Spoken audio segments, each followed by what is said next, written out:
We are back with another Pickled Dragon Unscripted, and I'm very, very excited, possibly the most excited I've ever been, to have my very good friend, Kelsey Dionne, the Arcane librarian, with us tonight to talk about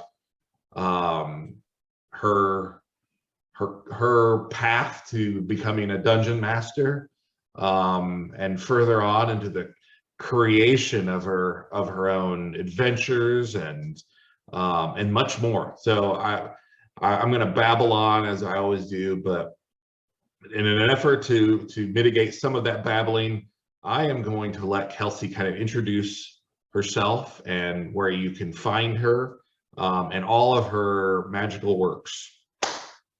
Kelsey. Yeah, I mean, you gave the core story there. I'm at the Arcane Library. I write like 5th edition material and other stuff, which I'm sure we'll talk about. And you can check out my work on thearcanelibrary.com. And that's probably the best place to go, honestly. That's where everything is. So you can go there. Gosh, and I mean, Matt is a good friend, and I've known you for a while, and we've worked on projects together. So I feel silly being asked questions, and I might fire some back in return because it's like my own friend interviewing me. But it's all very cash though, right? Yeah. Very casual. So, and tonight, in an effort to make everything go more smoothly, we are partaking of and it's not old, it's OLE, smoky mountain moonshine with peaches. So enjoy, and Kelsey's got her coffee.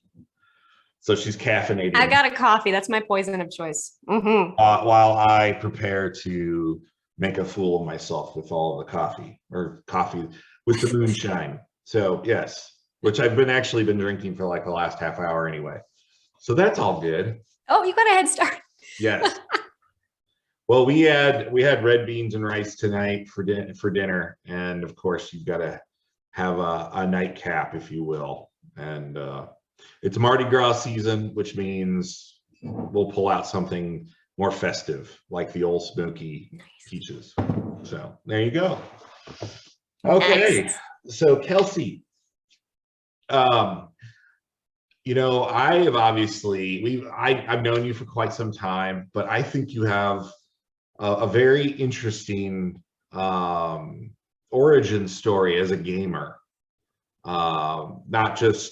Not just the actual games you've run, but you grew up in an area, a very prestigious area when it comes to Dungeons and Dragons gaming in general, and you have met some of the more incredible figures from our gaming history. So I want to let you explain that for a moment. Yeah, I mean, I honestly was just very lucky because I grew up in southern Wisconsin, like right outside Madison. And there was a local gaming store in my hometown that drew a lot of like TSR alumni to come either know about it, visit it, or come run games there. And so, or people who worked in the industry at the time, because this was actually like right around or before the launch of 3rd edition. So 2nd edition was still the game of choice. And I got to go to Gen Con several times because it was still in Milwaukee. So I started playing, I started gaming right at the start of, right at the end of grade school, started middle school. I was in 6th grade. And I went to Gen Con, and it falls over my birthday. So what my game master, my dungeon master, is this wonderful writer who was like the head editor of Scry magazine. And we had no idea how influential he was in the industry. He had worked with Gary. He had been writing adventures forever.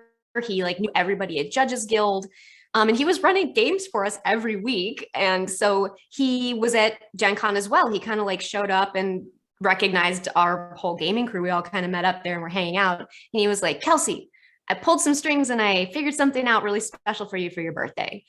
And I was like, oh, what is it? And he's like, I want you to come with me. And so me and a couple friends went out in the smoking patio, and Gary Gygax was sitting there. And he was like, hey, happy birthday. I heard it's your birthday. And 3rd edition had just come out. And so my friends had sneaked off with my Dungeon Master's guide and got him to sign it for me. And Gary gave me some dice for my birthday, and he hung out with us for like, a bit, honestly. And it was like a walled off, like an isolated area. So we got to hang out with him for a little while, and he was just chatting with us. And he told me that I should become a dungeon master and that I should have no mercy on my players and, quote, slap them around like redheaded dwarves.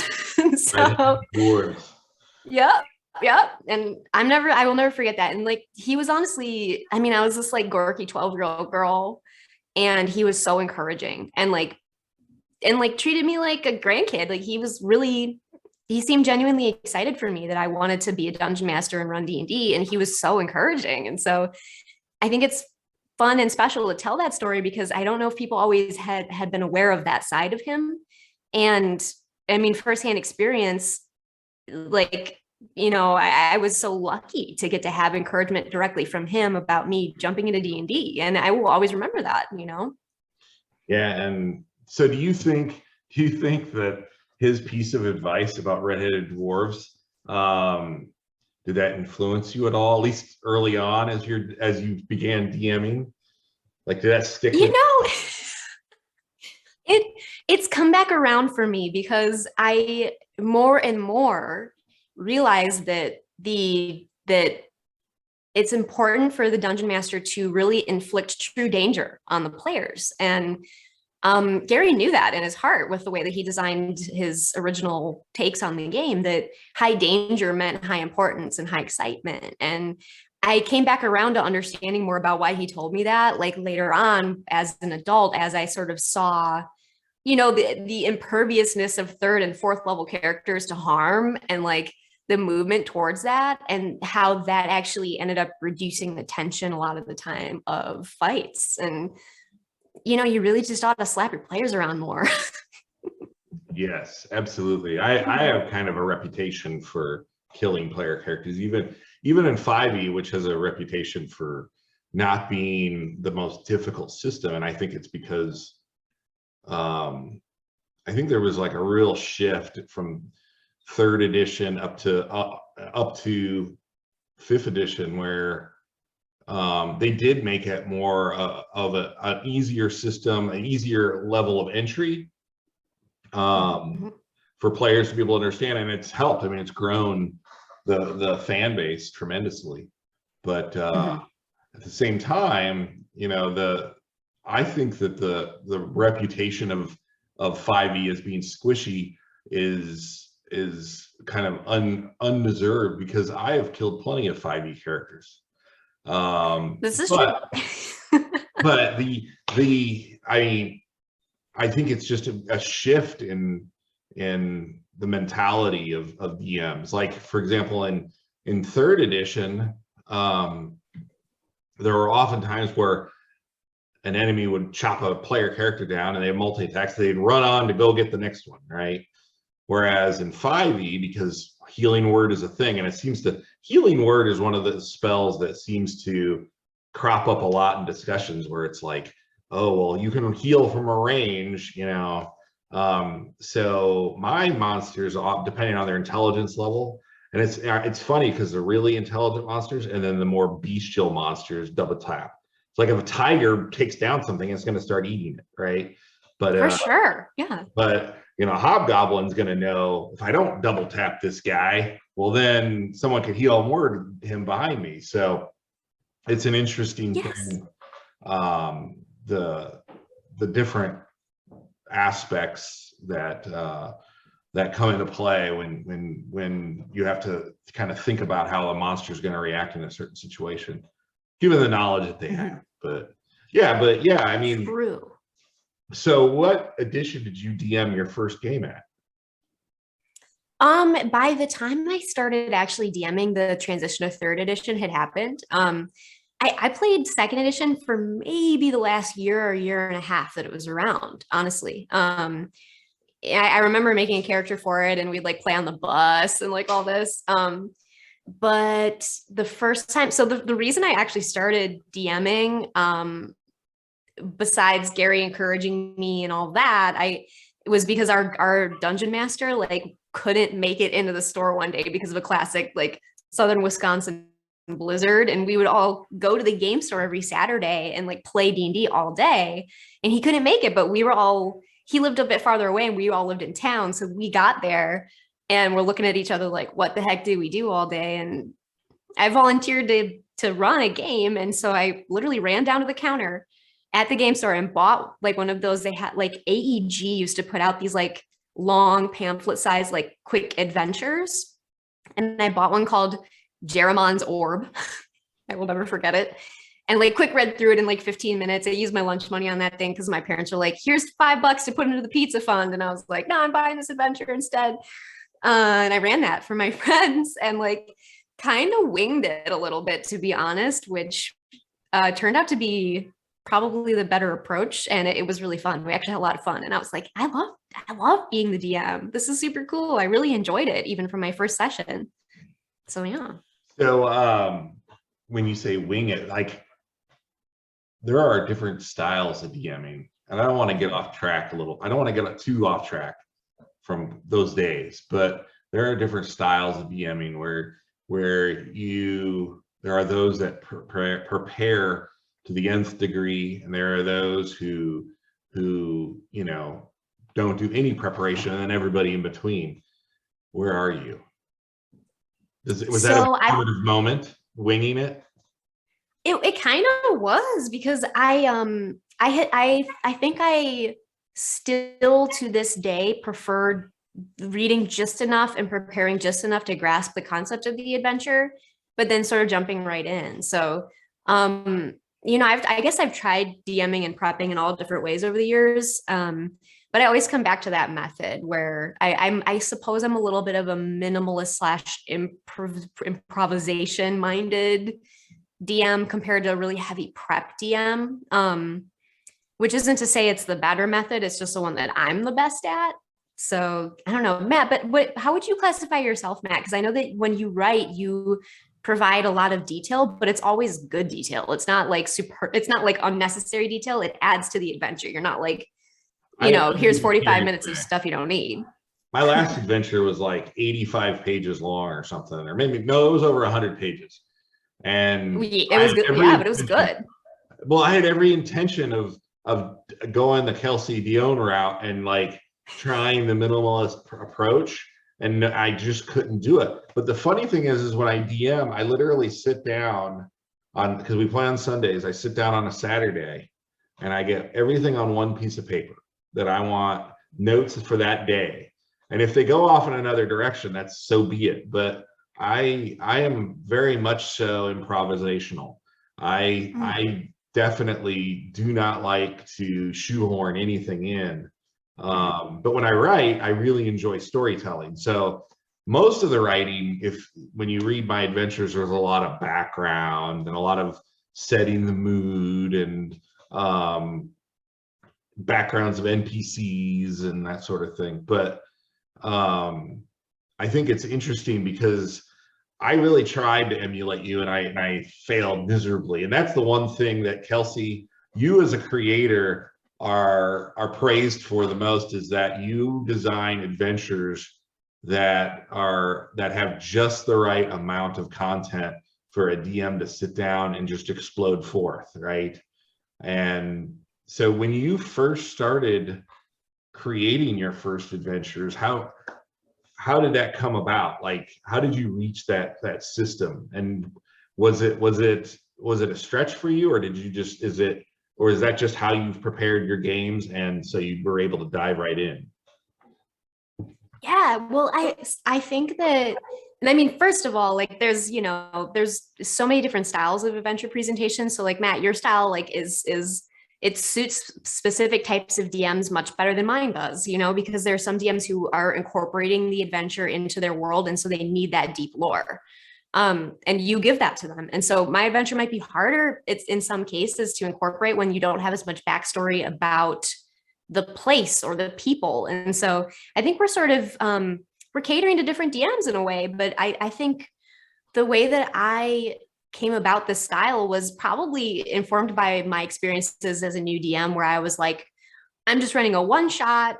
We don't have a ton of backstory to go on with this group. Like, and so I think maybe I lean a little bit more towards like the pickup play style of D&D, or the like fit in an emergency adventure because they went somewhere I wasn't expecting this time.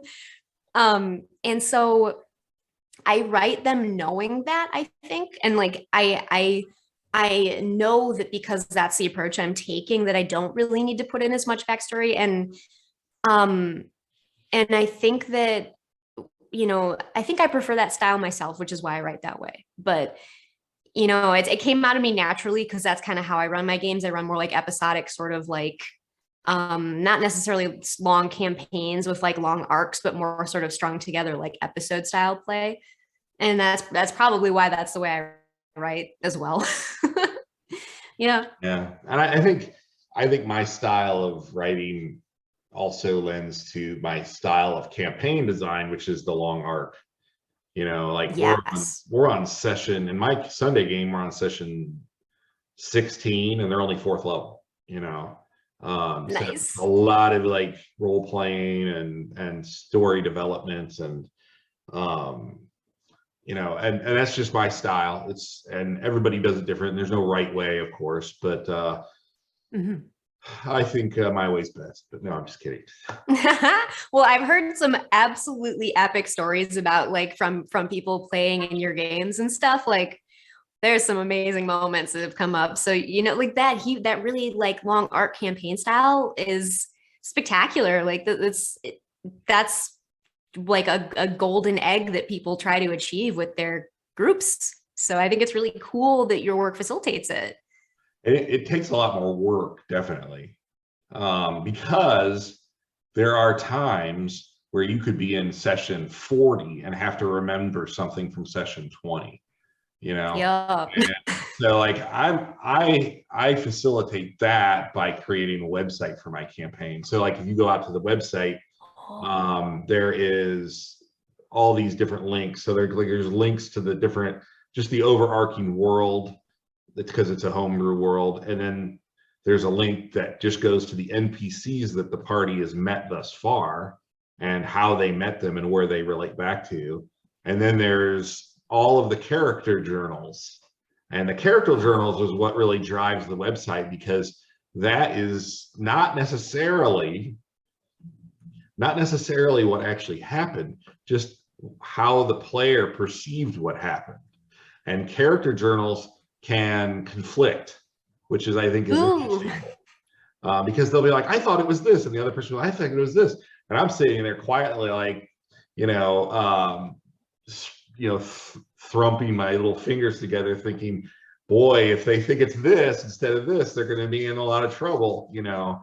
Although Yeah. I do oftentimes because, you know, we have jobs and we have, you know, stuff going on. So if it's something really important, I oftentimes give them a wisdom check to try to remember, their character can remember, recall that. And so I give them that little benefit. But I want to read these. Are they up on the, I was like, ooh, are these on the internet somewhere? Because I want to. Yeah. You can go to, let's see. My computer, I just got my computer back today. It had died. The SSD had choked, and No. but I got it back, so that's good. Let's see what we got here. Good.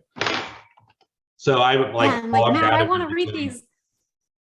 So let's see. This one is, here we go. I'll share my screen. Yeah. Let's see, view. Where's that? Oh, that's all the way down here. I am so tech savvy, which is hilarious because that's where my job. So I feel like I'm like bad at it. Yeah, this is the website. So like if you go into the people, it has like all the NPCs that they've met thus far and kind of where they met them. And then, but the adventure logs is where it's all at. So Lynn's recollection.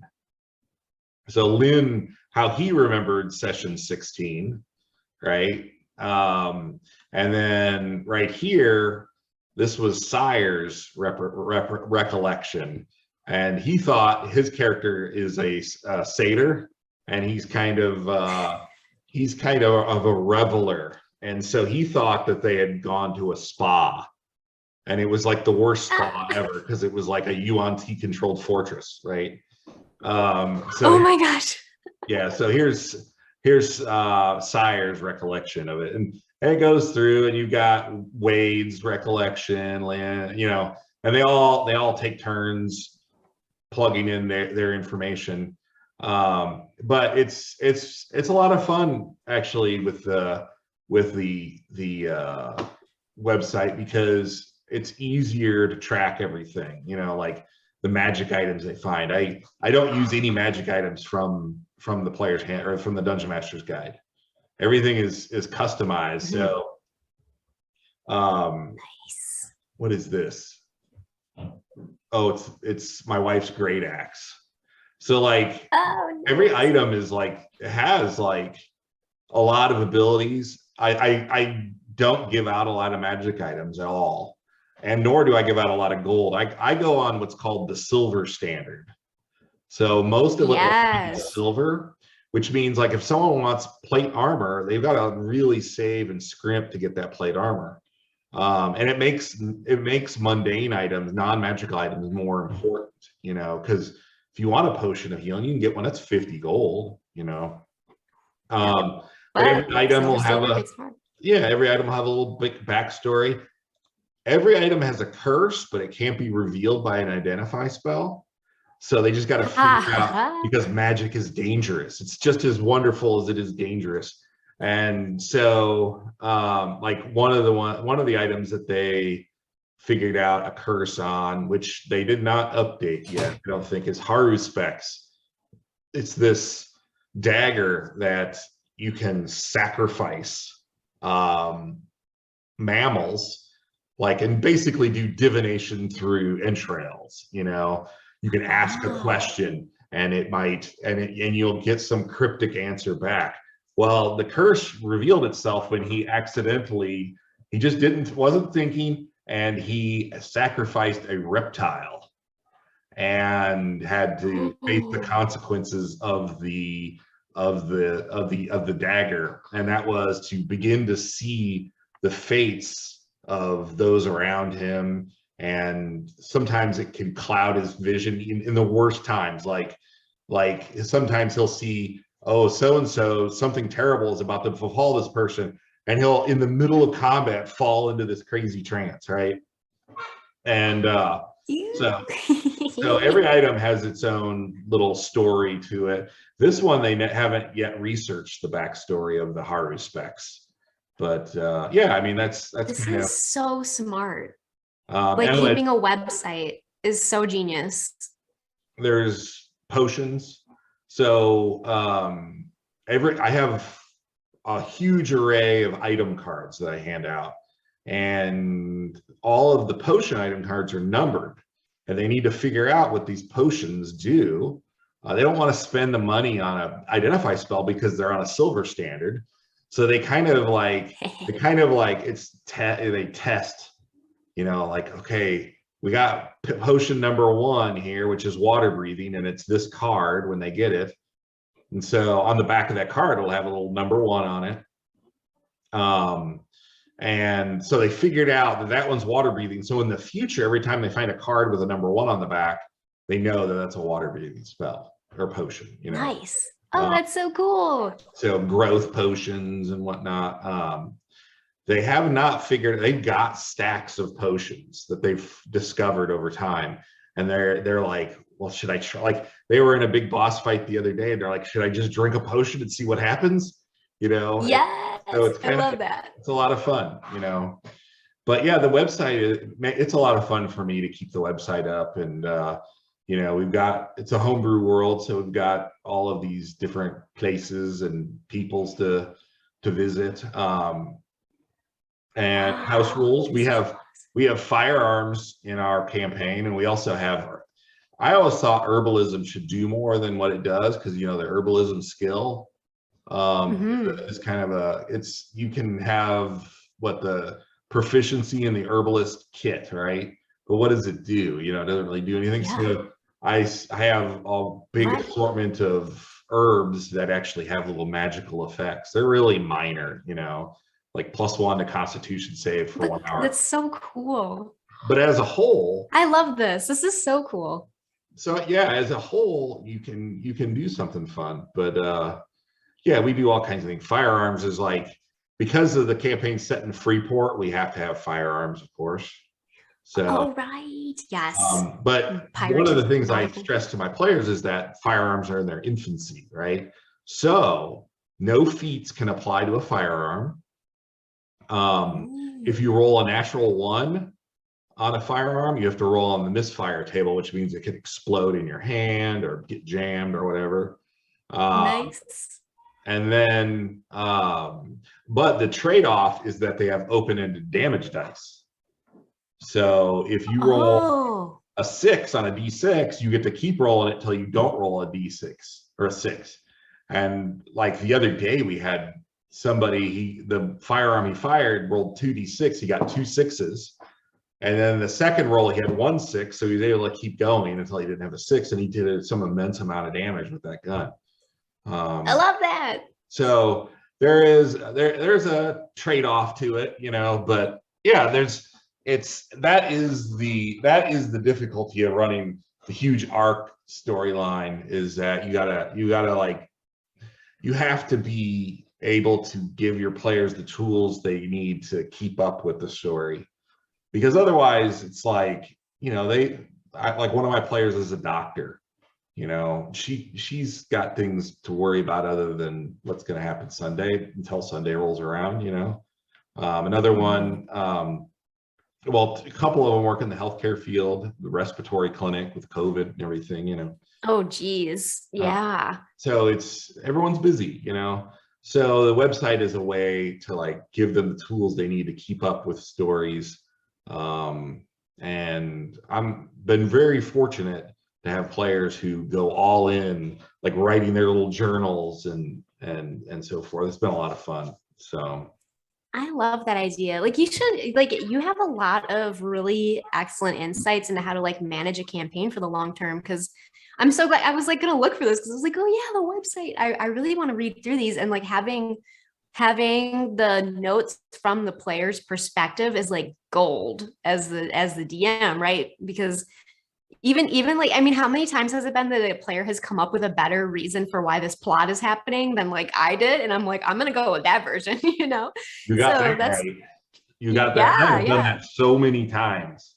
I have done that so many times because back in Illinois before we moved, we had a player who he's a very clever dude, and much more clever than I. And he would come up with these conspiracy theories, and some of them were pretty like out there even for D&D, but some of them were just pure platinum, you know, like just absolutely amazing. And you were just like, okay, I think you're getting warmer there, you know.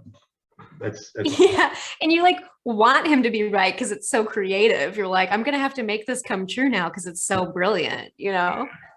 So how many campaigns are you running right now? I know you just moved. Well, yeah, I'm doing only online right now, just because of, you know, like life, and also because like so many of my friends are all around the country at this point playing. And I'm a player in 1, which is actually wrapping up kind of soon. We're like reaching the crescendo, you know, and I am running 2, and one of them is like a rotating DM seat. So I'm currently the DM, but like we do like a couple, like a longer adventure, and then the seat actually rotates to somebody else. So that one, I'm probably about halfway through my stint as the DM on that one. But none of them are like mega long-term campaigns. They're all, I'd say they're all between like out to the year mark and hitting their end around that point. And so I haven't actually run a really long-term campaign in a long time, in probably a couple of years. Yeah. So if you had your preference, I mean, obviously you've been playing online, and everyone, because of the last couple of years, have had to make concessions. If you had your preference, do you prefer the long-term campaign, or do you prefer something in between or something shorter? Yeah, that is a hard one to answer because I definitely enjoy the campaigns that feel like they're headed towards an end goal, like with some momentum. So I really do enjoy those like year-long ones. I think for me, that's a really good sweet spot. But I do miss having maybe like a longer term game that's, I've been saying over and over, like, oh, I'm gonna try to get a West Marches style game together that's like a little bit more like broad in scope. And I haven't yet managed to successfully do that, but I really would like to try that, like a campaign that's sort of an ongoing, like possibly multi-year campaign with potentially different characters and players coming and going from it, but there being sort of a core like story and environment throughout the whole thing, like some kind of through line, I would love to do that. Do you, I just had a question and it went just right over my head. Oh no. Or right through my head, I should say. Went in one ear, out the other kind of thing. And we've obviously been talking quite a bit about your background. So do you have a particular favorite campaign that you've ever run? Something that jumps out at you like? Ooh. I mean, recently, I within the last like 5 years, I've really enjoyed two that I can think of that come to mind. I actually did run Curse of Strahd for a group of new players from start to finish, and we had like so much fun. It was actually really great. Because I mean, it's like Ravenloft is a spectacular, like no matter where and when you play it, it's Ravenloft is awesome, and so we had a great time. And then I was playing in, and I have run games using the system Index Card RPG, where we had some really great like longer campaigns with that one, like year-long ones. What did I do? I ran one that was like set in the Symbaroum setting. Do you know Symbaroum by it's I think it's by Free League or by Modifius, maybe? Are they the same No, I'm game not familiar company? with that one. It might be a Modifius thing, but Yes. I'm not sure on Free League. I'm a kind I forget of a who rabid did it. consumer of Free League, but I could be wrong. Yeah, I wish I remembered. I think it's probably Modifius, but I took that book and like kind of ported it into the Index Card RPG system, which is like, it's like very pared down D&D. And we ran like maybe like a 9-month campaign in that setting where the characters went from being like these cast outs from this castle that got overthrown and like running around the haunted woods trying to like figure out what happened. Oh, my puppy's making a cameo. Trying to figure out like what happened and eventually fight their way back up to like rescuing the kingdom that they had been kicked out of. I bet my dog's gonna run around in the background. Hopefully that's okay. Awesome. That's perfect, actually. Good. Okay. We've started fostering homeless dogs, and we had a dog up until Friday named Copper, who was a maniac, absolute maniac, and he was a hound dog with an adrenal gland the size of a city. I mean, that dog, when the moment struck him, was nonstop hyper, and but he 90% of the time he was the most adorable, loving dog that you could believe. And then he spotted a squirrel and then it'd go berserk, Oh geez. Oh no. Something else. But anyway, I love dogs are welcome in every video. So all pets are. Oh good.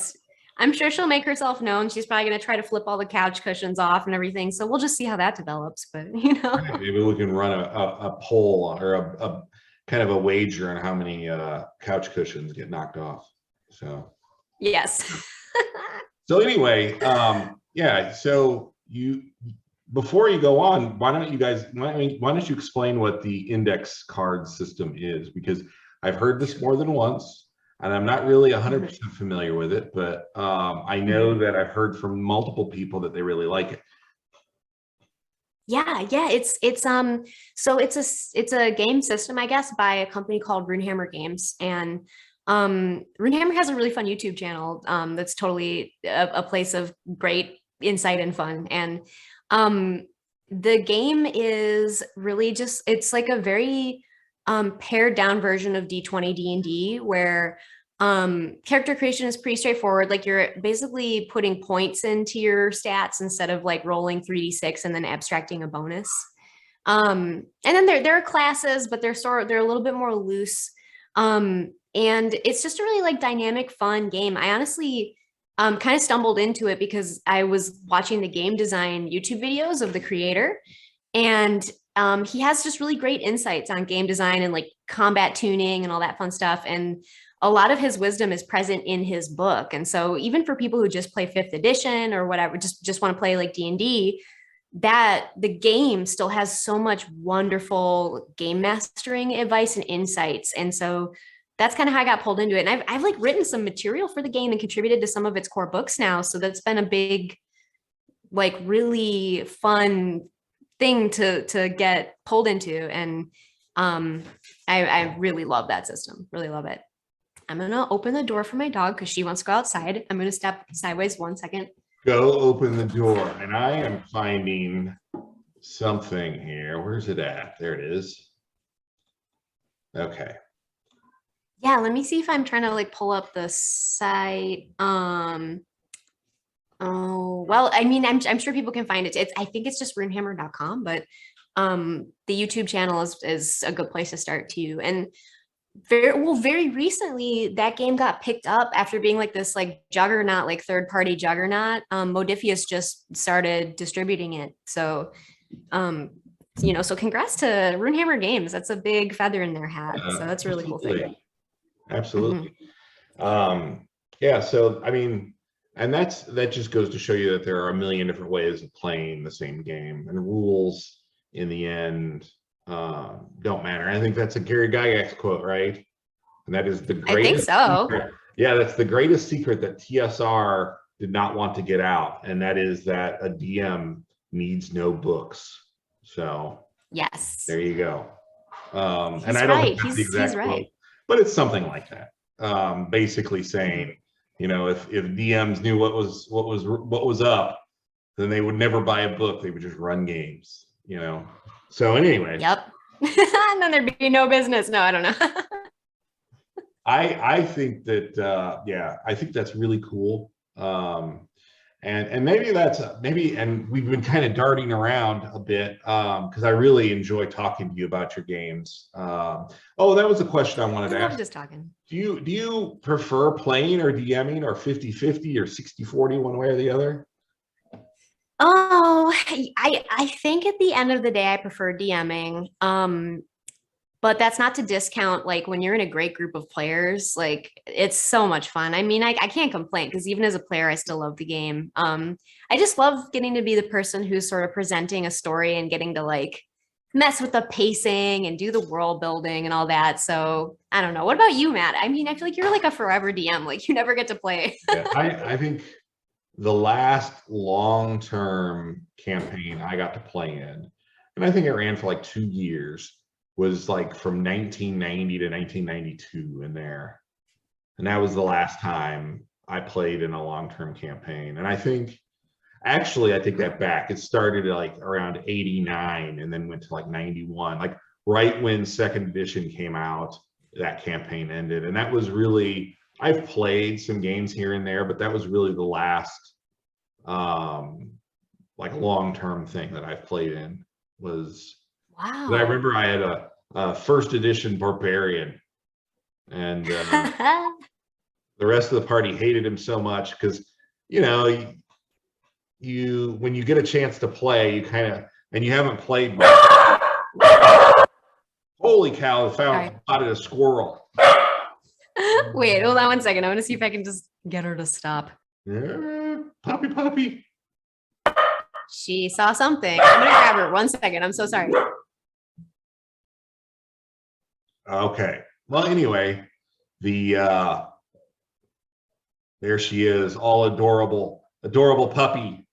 She knows nothing other than the fact that she's protecting Kelsey and Jesse. She doesn't like the garbage people, and I think they're outside. So that is, She's warning them. She's warning them to say, stay away from my people. Yeah. She's very like, she's just started barking. Like this is her new thing in the past month where she's like, oh, I can bark. And so I think she's starting to chill out. If I mute myself briefly, it's because she's freaking, but I think it's going better now. Okay. Sorry about that. Oh, yep, she's good now. There we go. We'll see if that lasts. Maybe but you were saying, sorry for the interruption about it, but you know, we're casual. This is a friend chat. It's So I've been drinking, so you know, nothing bothers me. Oh, good. I am so appreciative.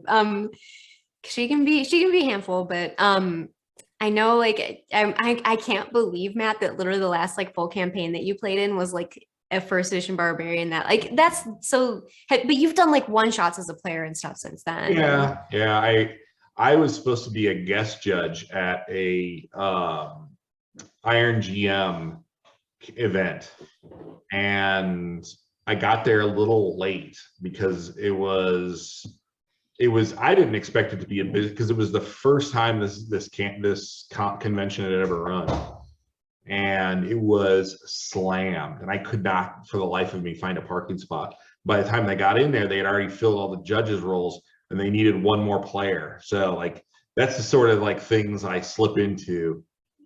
And then in my old group, I had a guy that would run a campaign here and there. I think I might have gotten to 4th level once, you know, like no.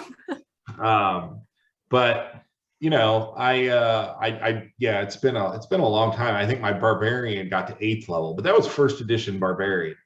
Like the other players were probably like 10th, 11th, 12th, because the barbarian XP was it was very, very difficult to level as a barbarian. I think you had to give 6,000 XP to get to level 2 barbarian. Whoa. Yeah, you have to check it out. It's in the old Unearthed Arcana, but they were hardy to say the least. So nice. It was a lot of fun. But yeah, so now anymore, like when I sit in a game and play, and it's not very often, I always think I can't help but think to myself, I put myself in the story, but I'm thinking it would be so cool if this happened next. And then when it doesn't happen that way, I'm just like, why didn't they do that? It was so cool. It would have been so cool. And like I'm critiquing instead of just playing. And so I think at this point, I'm just best DMing, you know, like. Yeah, I feel like you're in the DM mind, even when I run into that a little bit where I'm like, I reflexively want to like look at a situation in the game through the lens of the DM instead of a player. And so it's kind of hard to let that go when you're so used to being the DM, right? So yeah. But if you could choose, you would choose to be the DM. Yeah, I would. I would. I mean, if I had the opportunity to play in a long-term campaign, I would probably take it. But I would not give up my normal game. Like, right. If it meant giving up my normal game, I probably would not take it. But I think I would love to play a cleric into the higher levels, you know, because that's my favorite class of all time. Just a crazy zealot a zealot who wants to just spread the word of his God and, you know, make sure everyone knows what he's all about.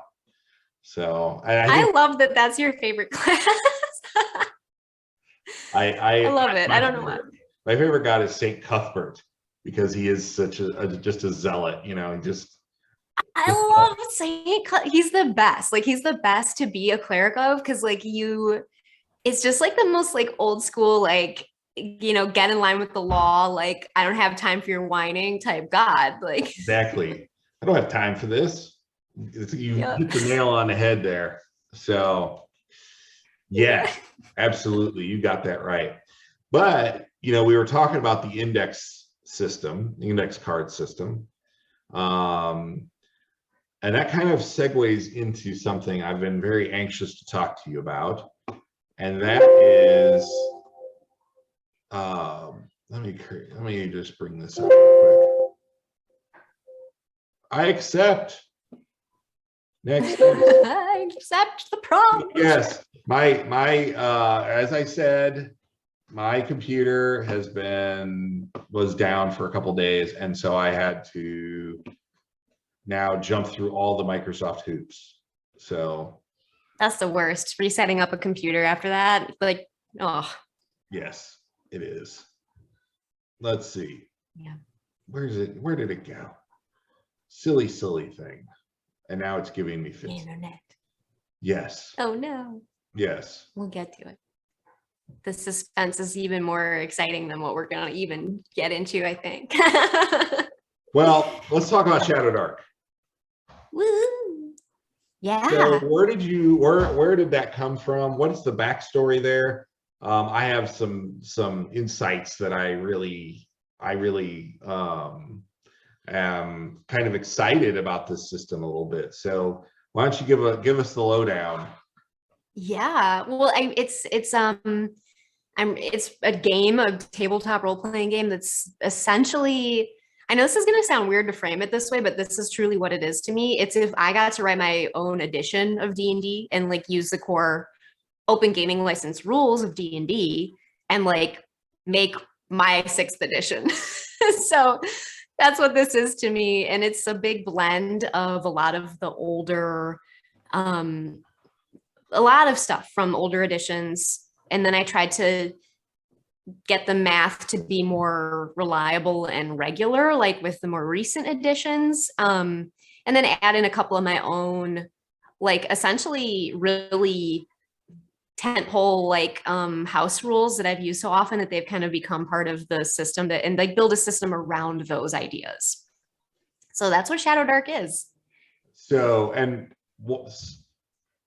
something that's really important, I think people can, once a player gets acclimated to a particular system, it becomes kind of an afterthought. But as a gateway into a new system, the artwork is, I think, critical to any gaming system, and the pulp factor, the old school pulp factor, pen and ink, dark artwork, it stands out to me. And I don't want to show too much, but I am going to show the cover of the content you sent me, because I know that it's still in testing, and so I don't want to give away too much, but I do want to show some of the art. And yeah, feel free. Set this up. Single page me. Where's my plus button? There we go. All right. So here we go. Let's see if I can find the share screen again. There it is. So yeah, when I see this, I think like old school D&D. I also think a little Call of Cthulhu, but more so than anything, I feel like it's got that pulp factor that I personally love so much. And who did you work with on the art for this? So this piece is by Lucas Corte, who I think on Instagram he's known as Shoggoth Kinetics. But he's a spectacular artist, and I really can't believe that I convinced him to he's doing like 8 or 9 pieces full page for the book and the final cover, which is actually still in progress. So that piece is the one of the Beholder is actually an internal art piece, but it was so cool. I was like, I'm putting it on the beta cover. Yeah, Lucas Corte, absolutely phenomenal artist. And he's been such a fun person to work with and develop the concepts for the characters. Like he did this whole process to come up with the character concepts of these 4 who are sort of the iconic characters of the system. And it's been so cool to see him develop them as individuals that you see repeatedly like throughout the art in the book. I love that. I love that idea of icons. That was something they did in 3rd edition. And I don't know, is there something? It was, yeah. Was there something like that for 5th edition? I can't remember. I think they moved away from the iconic characters, which I mean, for me, the nostalgia factor required it, because a lot of my gaming memories are sort of like in the 2E, 3E transitional period. And certainly I played a lot of 3E. And so the elements from that era really, really are baked into my D&D, the one that I that I kind of look at with nostalgia. And so I was like, I have to make iconic characters for this one. So Absolutely. yeah, that piece is Matt Ray. He is also spectacular. I think he's kind of, some of his work has appeared in some other like old school, like the Back to Basics zine, and his work has appeared in Old School Essentials. And again, I don't know how I got him to agree to do some work for me, but he did. So very lucky. And he put some wonderful pieces in the book. I'm very impressed with what I see. I see so much stuff here, so many mechanics here that that reminds me not only of, there's like little tidbits of 5e in there, there's old school D&D, there's also some dungeon crawl classics in there, which is kind of old school D&D but more lethal. Yeah. I don't want to, I can't, obviously I don't want to give away too much other than to say that I really like it, and I hope that once it actually gets out there to the public, that we come back and we talk about it some more, because there's a lot here, and there is a lot here that I think is truly spectacular. And Thank you. There's one more I wanted to share here that I like quite a bit. I love these. Again, it just has this Fiend Folio first edition feel to it. Yeah, that one's fun. I finally got the finished one of this back that's been like scanned and like leveled and stuff. And so that's going into the next beta release. And it's, I mean, I just like, there's so much to look at. And I love that Lucas's style is sort of like, I've been calling the art for this book like a little bit of a Where's Waldo thing, where you want to like look at the whole thing and you see something new every time you look at it. And there's a lot of detail that you can sort of just take in, and I wanted that. And these really, in the major pieces in the book. So it's beautiful. It is beautiful. Thank you. He's so good. Yes. Well, you're so good. You've brought this all together is not easy. Coming up with your own system isn't easy. The art is tough. Yeah. I mean, but the art, I know for me, when I first got into gaming in the late 70s and early 80s, it was the art, like it was the art that brought me in and hooked me in. And, one of the things, I don't want to get into the edition wars conversation, because let's face it, the first edition that you played that roped you into that magical moment, it'll probably be the edition that you love the most, right? When it comes to Dungeons and Dragons. For the most part, I'd say so. I mean, I think the whole conversation is silly. I used to not have that opinion. I used to be like, first edition, no matter what, or whatever. But I definitely think that we're in an age now, though, with the internet, and a much larger RPG fan base, that there's an opportunity now for somebody else like Kelsey Dionne to step in and say, you know what? Here's an alternate system for you. Try it out. And I think you just might like it. Excuse me. And I think you just might. With that, I need to. Thank you. Good. It's a good moment to drink. Thank you. I really appreciate that. And I know it can be hard to kind of pitch a D&D like game. And I mean, it's funny because my personal opinion on what is D&D is something that's based on the open game license rules, which are the rules of D&D. So I might have a broader take on that, but it can be hard to be like, hey, do you want to try a game that's basically D&D, but it's not the branded version that's on the shelves right now? And so I think that's the struggle with when you're putting a new system out there, but at the same time, it might be its strength of it too, because there's never been a better time to like kind of like craft your version of what you want out of this game. Yeah. And like Matt, you're doing that with like your home rules, and like you have such cool house rules, and codifying them and like turning them into a system or putting them in a system is kind of just, I don't know. I think that was what I was eventually headed towards with all my house rules and home stuff anyway. And so that's what we have in this book. And I'm excited. I'm just excited to run it for my friends. Like that's what I'm the most thrilled for. And like Well, I that's want to have that book in my hands and run it for you and run it for people at GaryCon and all that. So speaking of which, we're going back in 2023. So good, good. I'll be there too. So we're gonna play. yes, we didn't get to play last time. We got to meet No, up. we and were so whatnot. swamped. You didn't get to play. Yeah, I think Yeah, next you and time. both have mad schedules. Yeah. Yeah, I think next time I'm going to be a lot more easy. But you know what happens is Luke Gygax, he'll say, if you run so many hours, you get this free stuff, and I'll be looking at I that. know. I'll be like, okay, and I can't help. Yeah, it is cool. I But know. I've done that. so speaking of, well, before we get into that, I would be remiss if we didn't jump right into Cursed Scroll number 1. Ooh, the first one. Yes. So this is very brave of you. Very brave. Thank you. Going, and obviously there is a digital format that people can subscribe to, right? But Yes. this is going to be in support of Shadow Dark, right?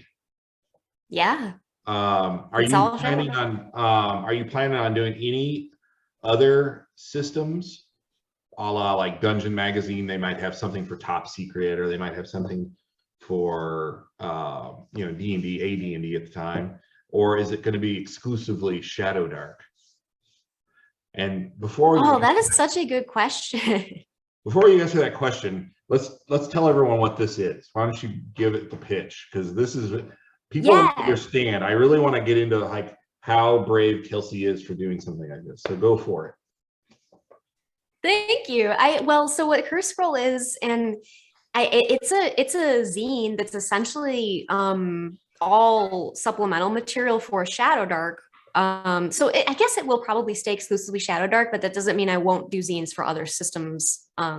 However, Cursed Scroll is like it's kind of it's not necessarily a splat book, but what each one is like a themed sort of setting and character options and game master material around a specific theme, so that you can take the whole thing and immediately start running a thematic Shadow Dark game. So like this first issue was themed on like diabolical stuff. It's called Diablerie. That's the first issue. And so there are like classes in it that align with that. And there's an adventure in there that lines up with that. There's a hex crawl in there that lines up with that.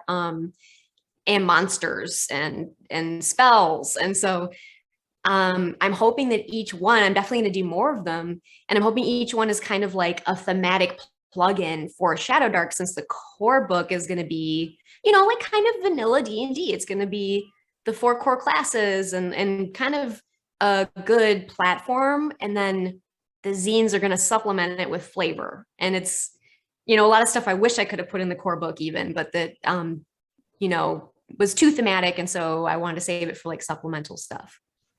I was a rabid consumer of Dungeon Magazine. I think I got into Dungeon Magazine around 1988, like a couple years after it first came out. And I think I stopped with my subscription about the time, right around the time that 4th edition came out and they pulled the plug on it. I mean, I've got dozens and dozens and dozens of issues.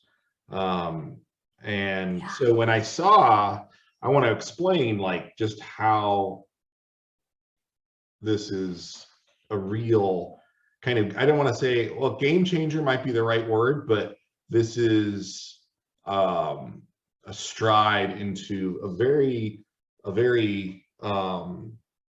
sought after realm that there's a hole right now that people talk about quite often, where they say, I wish Dragon Magazine, I wish Dungeon Magazine, I wish there was print material I could take into the bathroom with me, and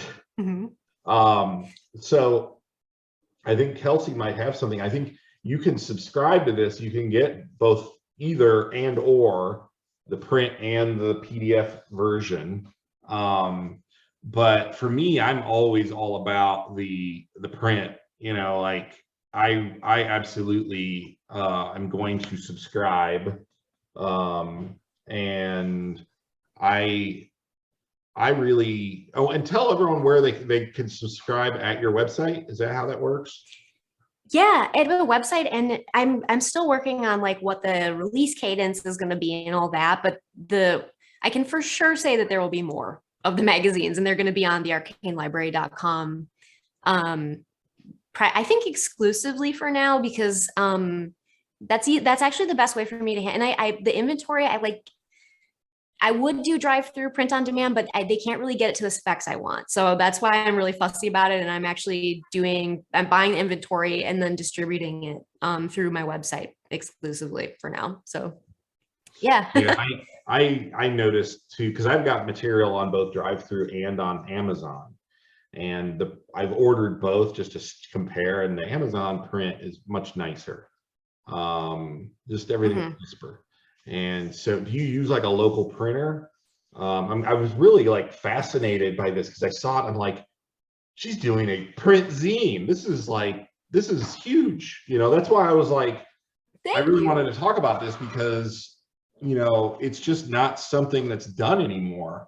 And, and I imagine that there are other publications out there and so forth, but not like a subscription based,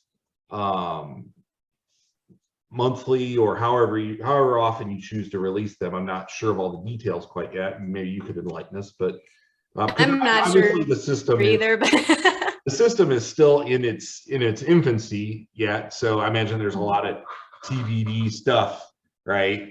Yes, but I truly believe that there is a niche out there for it, you know. And the more I read through the rules and the more I kind of immerse myself in it, the more I like it. So yeah, so do you have like a guess to when you think everything might go live? that's a good question. I do. I think that with the pace that the art's coming through, which is kind of like the book is like 93% written. I'm still working on just some final bits and bobs, but all the design and development is done. So in fact, the next beta that comes out is like the set in stone rules that will not see any more changes. So I think that it's going to go to the printers maybe in the late spring, early summer. And it's funny because I'm like already putting out zines with supplemental material for a game that's not like in its core book form yet, but the betas that are online are completely playable. Like you could sit down and run the whole thing with the beta. And actually, GaryCon, I'm bringing the first print run of some quick start guides. So it's going to be a game master quick start, a player quick start, and some pre-made characters on some really nice like cards I got printed. I'm super psyched for those. And those are going to both be zine style formats, and they're fully playable first through third level. And they're going to have an adventure in them. And like you can literally sit down and play the game officially with those supplements. So that's going to be that. And then jumping into the full book release like later in the spring, early summer. I wish I was able to go this year, just not in the cards this year, but yeah. I'm excited though to see what you guys come up with, because, you know, for all you old school gamers out there, what this immediately reminded me of was the old white box, the booklets in the white box from the original like 1970, what was it, 4 or 5 release of the original D&D rules. And it kind of had that feel to me, you know, as I sat down and paged through it. I was very excited to see it. But so how much, so one of the things I don't know, when you're developing a new system or adventure or anything, for me, the most difficult part of the creative process is play testing. Yes. Because there's no way to plan for every eventuality that can run at a system or be run up against a system. Because especially in a game like earlier, we were talking about all the different styles of DMing,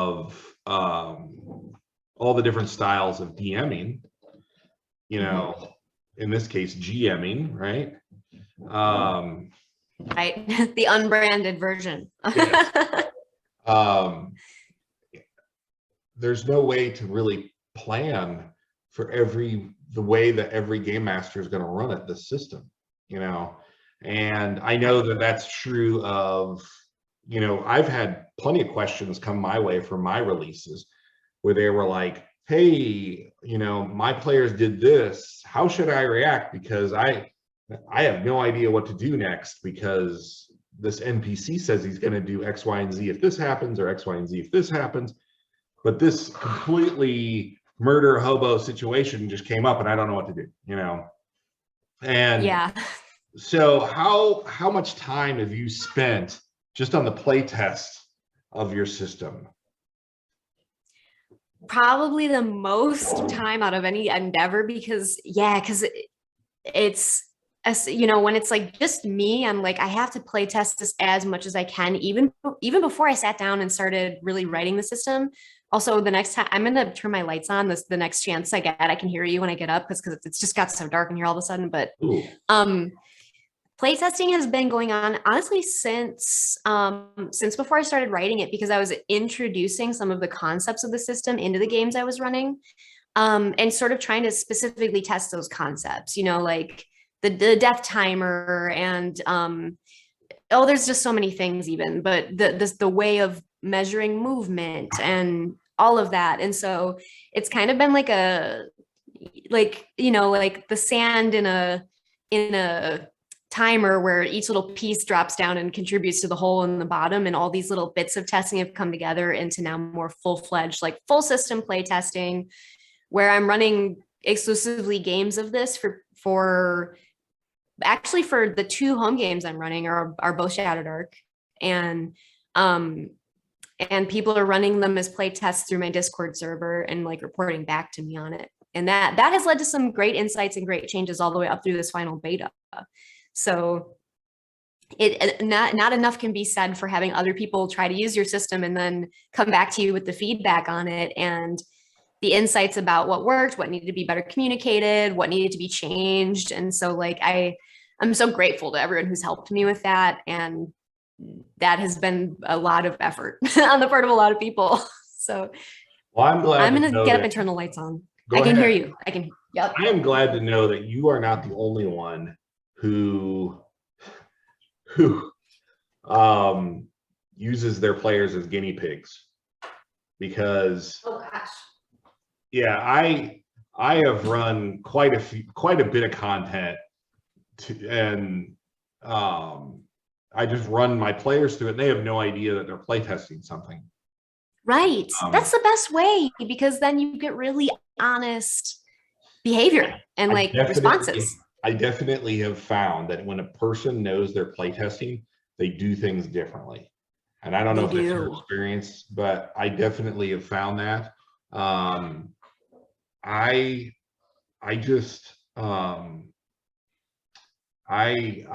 had one group who they were just bound and determined to break things. And I'm like, okay, that's fine, go for it, you know, try to break things. But you know, most people don't go into a game looking for ways to just derail everything. And I'm certainly there are those players out there, but most people don't. So yeah, it's hats off to you, because creating your own system. How long have you been working on this? Oh man, since January of last year, I've been officially writing and producing it since January of last year. And I'd say even like the year before that was the pulling together of ideas and examining systems and breaking apart systems to look at their math. And so like really about 2 years. Yeah, it is. I'm really excited to see what you guys come up with, because thank you. The Arcane library has taken it to a new level. So okay, so new question for you. New question. Yeah. We're gonna get off of the kind of, well, I mean, maybe we're still on the fantasy RPG train, but do you have a favorite non-Wizards of the Coast system? And if so, who's the publisher and what is the game? Ooh, yeah. Oh gosh, that's probably, I mean, it's probably index card RPG, which I know we talked about, but without a doubt, it's index card RPG. And then I would say the runner up to that is Dungeon Crawl Classics by DMing Games.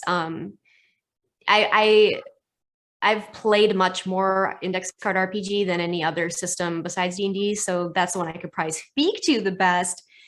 But I like them for different reasons, you know, and so in fact, both really heavily influenced my own game design for Shadow Dark. And I love DCC because it's like zany and wild and like gritty and kind of low magic, but at the same time, when you encounter magic, it's mind-boggling and like really cool. And I love their spell casting, like their roll to cast system is really, really revolutionary.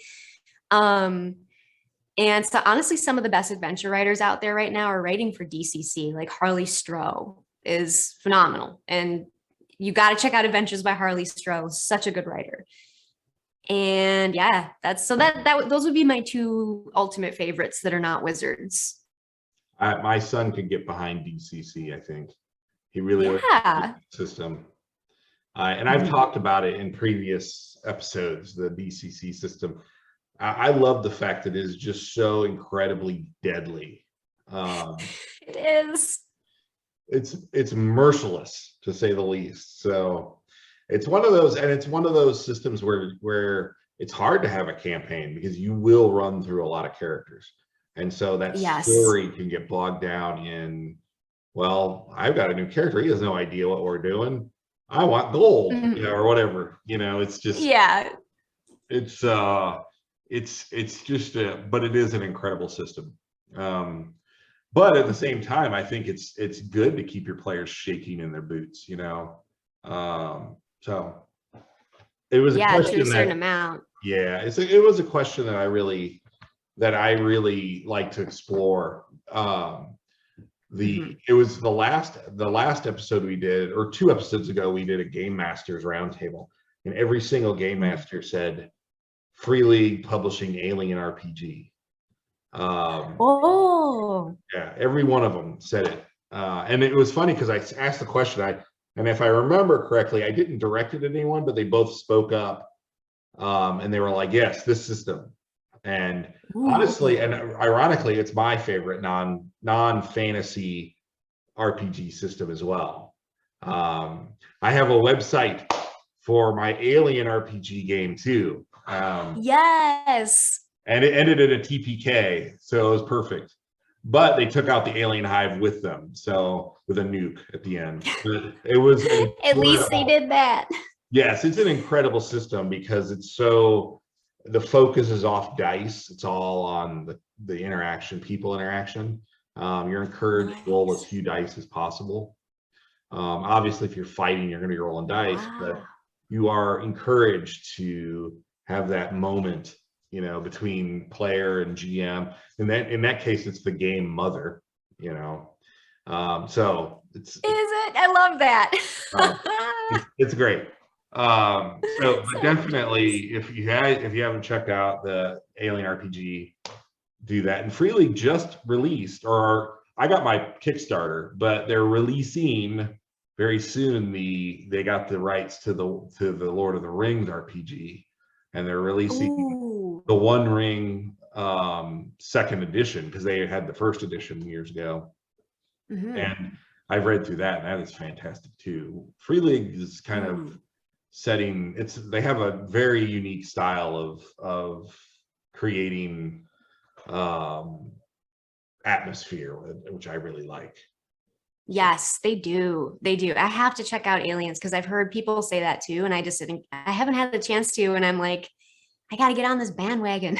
And it's a perfect, like, I ran a campaign, and it was very hard to run a campaign because the real heart of Alien RPG is the slow building of tension, and to do that over 10-15 sessions and to keep upping the tension is very difficult. But when it's done right, like, my players, it was the last campaign I ran for my players in Illinois, and they really enjoyed it. It was a fantastic experience. And but it's really, I think its strength lies in the one shot.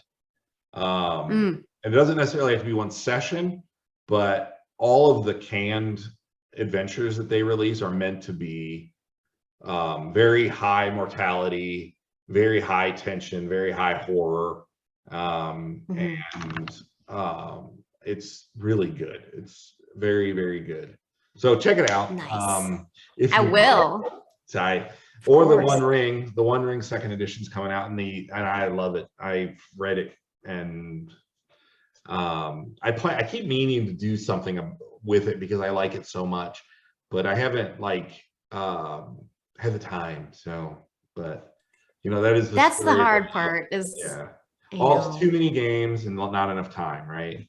That's the thing, but reading the game is totally doable. It's just hard sometimes to like run and organize one, but I'm gonna scope both out. Like they both, if they're coming from you as a recommendation, that means they're good. So I think they are very good. Tales from the Loop is another one that's good. That one looks fun. I've kind of dabbled in that one a little bit, but I haven't gotten to run it or anything. Wow, so many games, so little time. Seriously, it's true. It's true. Yes. So I want to talk really quick because if you go to Kelsey's website, the Arcane Library, there is you can sign up for her newsletter, and I highly recommend you do, because it's not just product plugs, and it's far from that. She gives a lot of really good advice for dungeon masters, players alike. But recently you had one on D&D 5.5. Yeah. So what is your take on that?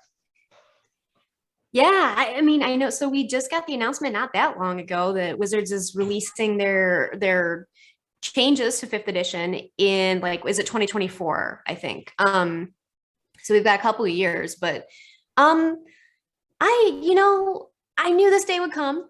We all knew this day would come, that they were going to update the edition and re-release it. I have like mixed feelings on it, to be honest, because I think that the changes that they're planning are not necessarily going to be so impactful that I think we need a new edition of the game. That's kind of my take on it. And I'm always I'm always looking at these things through the lens of like the trade-off between what the player base is demanding and what the market is demanding. And so I know that like Wizards of the Coast, they have to sell books to make money, and maybe 5th edition is starting to hit its end stages for sales viability, but I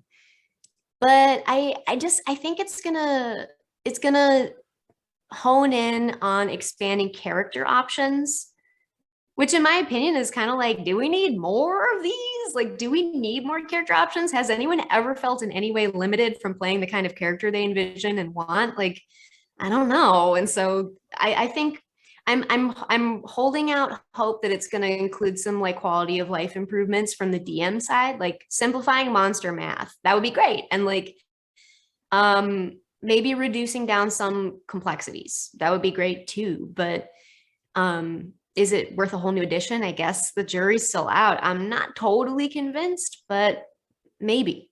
Is it a whole I don't know. What do you edition? think on it? I mean, it's not even really a whole new edition though, right? Like, you're right. It's kind of a midway. It's like the 3.5 thing where they were like, we're brushing the rules up enough that it's a halfway, it's a halfway edition. It's going to require you to rebuy the 3 core books if you want to be up to speed, you know?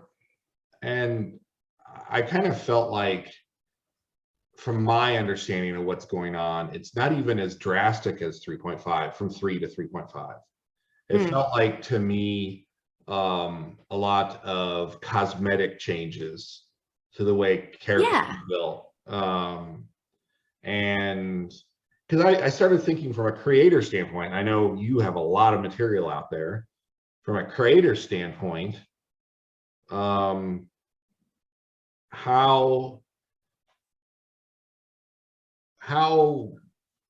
much time would I want to invest in updating my adventures for this? And will I even need to, given what I've seen of the changes, like right now, what I've seen of the changes, I'm not even sure that anything needs to be updated. Like, I know that the DMs Guild is a huge thing, a huge codex, if you will, of adventures and materials. And I'm not sure that Wizards of the Coast wants to rock that boat, you know. Right. But until everything actually comes out, you just don't know, you know. Yeah, we're not going to be fully sure until it all comes out. But they have said that they are designing this with the intention of it being backwards compatible into 5th edition original version. And so, I've been wondering that too, Matt, because I'm like, well, I have a fair number of adventures out there. Is it worth me updating them? Will I have to update them? Like, what's going to be the overall expectation from the community? So I hope that we'll learn more about it as it gets closer. They're probably going to start to release public betas of it in the next, like at least by next year, right? Yeah, I mean, they would have. I mean, So you would think that they would have to, but right. I don't know. I would. The thing is, it's what's ironic to me about these changes is that there has been an absolute slow crawl of 5th edition content that has come out. I mean, if you look over here, these 5 ebooks, right? And I don't own all of them. There's a handful I don't own that they didn't really sing to me. But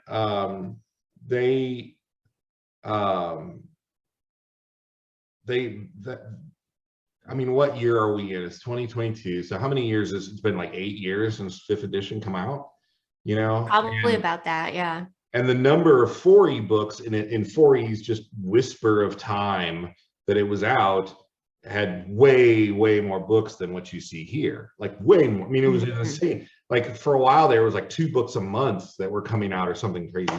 And 3rd edition wasn't much, you know, different. I mean, 3rd edition, there's this cabinet back here that has 2 shelves in it. That's all 3rd edition books, just hordes of them.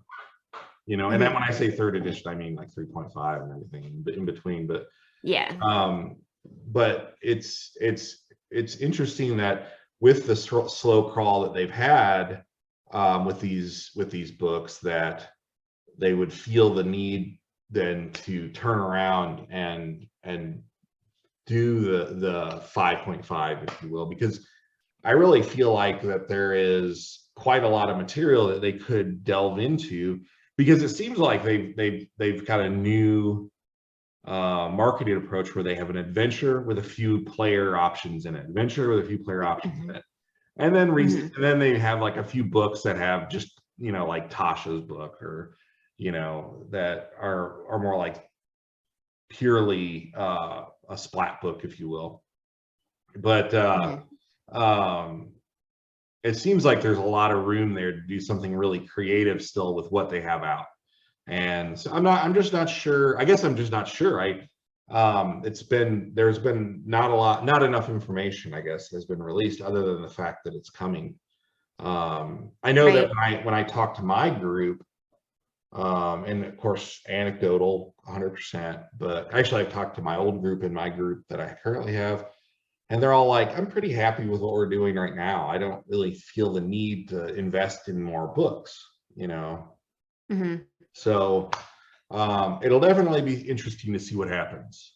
And obviously Kelsey and I are both talking, we haven't even mentioned anything really specific. I know that there's quite a bit of talk about them changing the backstory, the origin story of like beholders and illithids and all this stuff. But even that, none of that requires a new edition or half of an edition, if you will. So it'll be interesting seeing what they do, because really the changes to the player's handbook are what's going to drive whether anything needs to be updated or not, you know. Yeah, and I've always wondered, like, I know that they released errata, right? They are making minor changes to the player's handbook all the time, and mostly to clarify the rules. But I'm like, has this just been like, is this, I mean, I feel like this is like going to be an errata / player options splat book laced throughout the core book instead. Like rewrite the core book with what should have been in maybe a splat book or something. So I get, like, if they're making significant enough changes to the core rules, I guess I can see more of a reason, but I don't know. Part of me is like, I almost wish they had gone whole hog and just redesigned. If they're gonna release something new, like redesign D&D again using the last 10 years of really forward-thinking game design, and really just go sixth edition on it. But I don't know. They're kind of like tiptoeing into some changes that I don't really know how concrete they're going to end up being. So I don't know. I'm a little skeptical. I'm a little bit like, what are they doing? But we'll see. Yeah, maybe it feels like they don't know where they're going. I mean, with 3.5 came out so soon after third edition, 3.0, that they obviously identified that there were some issues. It was their first, Wizards of the Coast first stab at D&D, and they quickly identified issues. Whereas in this case, I'm not sure. I mean, there are clearly some issues some of the feats are broken. That's house rulable. If a DM really wanted to, they could just say, you know what, you can't take this feat because it is silly. It's not what it has no basis in reality. I'm saying that about a fantasy RPG, but I mean, it's some of the feats are silly. But I know, yeah. But I just, as for actual changes, I'm having a hard time wrapping my head around it, so yeah. But yeah, so well, I guess we'll see. And nobody, before anyone freaks out, nobody need to freak out, because you can play whatever edition you want. You can use whatever rules you want. You can make your monsters behave however you want. It doesn't matter what the book says. And right, it's just sprawl.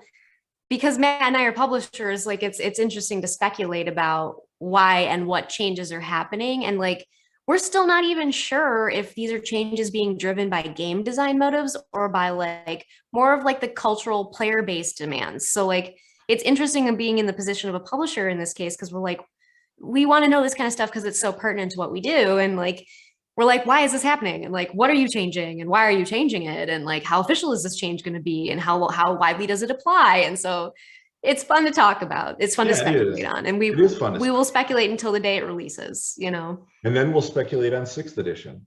And some of us may even speculate on 7th edition. But yes. Someday we'll be having that conversation. Someday we'll be having the Shadow Dark 2nd edition speculation. And so, ooh, who knows? What if it happens? Who knows? But that's why it's fun too. And it's a good moment for me to have been like, I'm writing my own system, because we're in a very transitional period right now. And like, I think the people who might want to play a Shadow Dark are the people who are from generally speaking, my generation of gamers who kind of want to go back to something simpler and don't want to go forward to something 5.5. That's just kind of where I'm at. So yeah. Yeah. I have been trying to talk my group into trying a different system, but I think there was a bit of hesitation in my group because, when everyone's brand new, stepping into a new game, we have one player, she is kind of an introvert, but when she plays, she puts herself out there. She's very assertive, but some people, I think it's interesting, the different personality types. And for her, she loves to put herself out there, at least she seems to, because she does it. And she's like, that was such a good session. I was so exhausted. I slept 12 hours the next night. It's like, it's interesting how that unfolds. But for a player like that, I could also see them being hesitant to try a new system until they get to know and trust the people around them, because trust is such a big deal. And that kind of segues, if you will, into a question I have, because I have many, many questions from viewers and people on Instagram and people on Facebook. They DM me with their gaming questions, and I have been negligent. I've been meaning to ask questions in these sessions, and I've been negligent. So here we are. And with Kelsey here, one of the best DMs I know, game masters in general. So I'm going to ask a couple questions from the crew out there. So the first one here is, I have two players who argue incessantly. They seem to, sorry, my glasses, there's a glare. They get along outside of the game, but during the game, they argue to the point of interrupting or distracting the other players. Their characters, I know they're doing this I'm sorry, this is not, the spelling isn't great. They're doing this from a role play aspect, but it's really taken away from the game. What do I do? What should this intrepid Joanna, I guess it's a girl, what should Joanna do? Joanna, I mean, that's tough when you have players arguing. I feel like a lot of the time, Matt, like we get asked a lot of questions about running games, and I think that a lot of them, 95% of them, focus on problems between players, you know, and like very rarely do we get questions about like game mechanics or stuff like that. It's dealing with players because it falls on the DM, right? Like the DM is the organizer, the host, and so like naturally it kind of feels like it falls on the DM to resolve these problems. And I think in the case of players arguing in character, I might try to get a little more to the bottom of it by maybe talking with one of them individually or both individually and be like, hey, so, you know, just throw a frank conversation out there. Be like, the pacing of the game has been kind of getting hit a bit with the in-character arguing. And I can see that it's making the other players get a little bit disconnected or a little like uncomfortable. And so is this something you're doing in character? And if so, can we reel it in a little bit? Or do you actually have some beef with this other player that we need to work out? You know, like, it's until I know whether it's really because they're role playing or because there's something between these players, I think it might be hard to figure out what to do. So I'd figure that out first. See what they both think independently, talk to them each independently, and then get to the bottom of it. And then you kind of know what to do. If they're actually like the players don't like each other and they're taking it out on each other in the game, you're going to have to talk to them both about it and see, can you continue? Is this something that you don't want to keep playing because it's too much? Like, is there a behavior that the other person could change that would make you feel better, and vice versa? So it's tough. I hate situations like that. Yeah. You got to have a hard conversation. And they're embracing the game. You know, they're arguing because they're two characters who outside of the game get along, but they have embraced the idea that these two characters don't get along. You know, and they're butting heads in game. But definitely, obviously, without being there, I don't know if it's like a joke to them. But if it's not a joke, I think it's an interesting aspect of the game that maybe rather than talking to those two players, you pull the other players aside and say, maybe some of you guys need to intervene to get this group on the road because evildoers are doing evil things. And if you don't bring it together, there's going to be problems. But it depends on the players. If they're not extroverted kind of go-getters, then that won't work, you know, obviously. But yeah, but that's a good call. Yeah. So it's an idea. And like shifting the spotlight. Yeah, you could also, like, if they're arguing and they're in character arguing, you can be like, okay, and now we're moving to the scene with these three players who have gotten absolutely no attention for the last 5 minutes. So you can forcibly yank the camera as the DM. And I think maybe that's another way too, we can't forget about these other players who are kind of getting steamrolled by this. So if you put a pin in it and switch over to them, at least you're giving them some game time and cutting off the argument before it gets crazy, you know? So let's shift gears a little bit to another question. Zuby2, like a bumblebee, number 2. What game mechanics would you love to see in a future edition of D&D? Oh, a mechanics question. I think the implication there that don't exist today, right? Right. Ooh, okay. I mean, I have a controversial response to this. Okay. Which actually, in my opinion, is what I would like to see in a future edition of D&D is fewer mechanics. And so if I could axe one thing from Dungeons and Dragons, okay, nobody harm me, I would get rid of the skill system. I would get rid of skills completely, Go back to the which is first very edition controversial. system of skills. Right, because I personally feel, and from a game designer perspective, and I'm not saying I'm right, I'm just saying that I have noticed in my own games as a DM and as a player that people look at their skills as a menu of options of the things that they can do, and it is limited to those options. And instead of thinking about how to solve a problem or a puzzle or an interesting situation, they instead look right at their skills. And they're like, what do I have the highest points in, and how can I make this about that skill? And I understand the skills give people more character customization options, but I think that you can have a really cool customized character without needing skills at all. I think you could fully cut them and maybe rely on ability rolls sometimes, but stop using it as the I click this option for this interaction, or I click this option to try to scale the wall or something, you know, and it actually makes people more creative.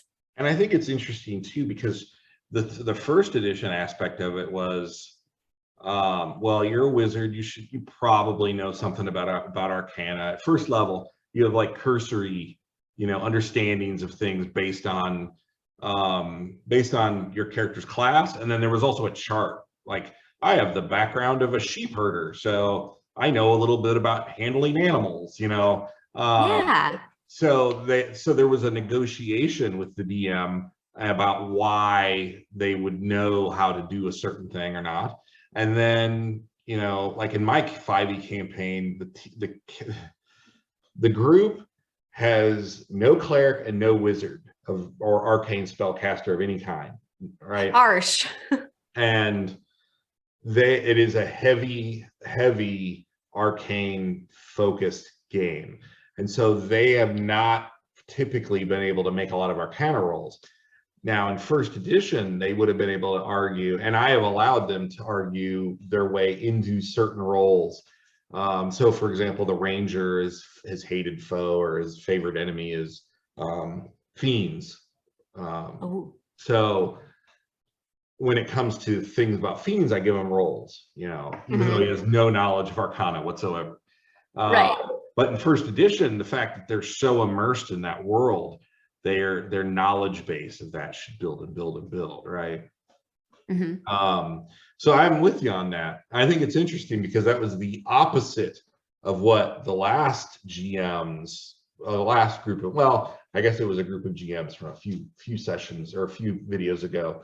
It was the opposite. They were like, we want the old 3.5 skill system back, which I find interesting. They want that. I mean, again, it's all opinion, so I could be wrong. I probably, to people out there, I am wrong because people don't like that, and so that's fine. But oh my god, the third edition skills with all the like synergy bonuses. 20. Yeah, plus yeah, yeah. Yeah, it's crazy. I know. It was crazy stuff. And sure. There were like 30 skills. It was insane. Yeah. You like the feat system, whether it's 3.5 or 5e, regardless of whether some of the feats are broken out. Do you like the feat system? I don't. I'll just say it very swiftly. No, I don't.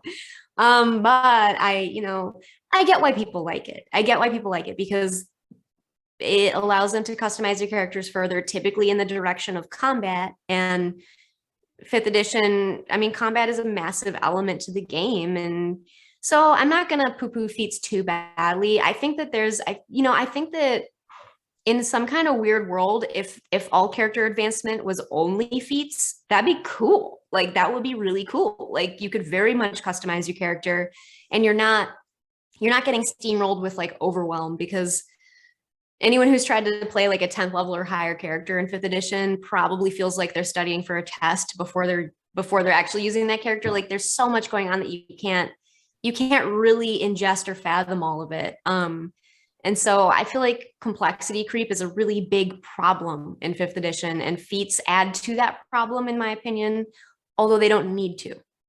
They someday they could be implemented in a way that doesn't really add to that problem, but so far I always thought that one of the things I had a player that occasionally would run a game here and there, and like I said, I would get to like 3rd level or 4th level, and then he'd be like, I'm done, and then I would have to take the reins again, you know. So a handful of sessions, you know, where he would run, and I was always much more into the role-playing aspect of the game. And I remember being in 3rd edition, scouring the books, because as a DM, I don't necessarily look at a lot of feats or anything, because when I make a monster, I think to myself, right. Okay, it's a giant. He should be able to grab a person and throw him the length of a football field, you know. So I'm going to give him that ability. I don't look at feats, you know. I customize the monsters to what I think would make a very creative, very fun encounter for the players, very, you know, challenging. But I can remember scouring the books looking for role-playing focused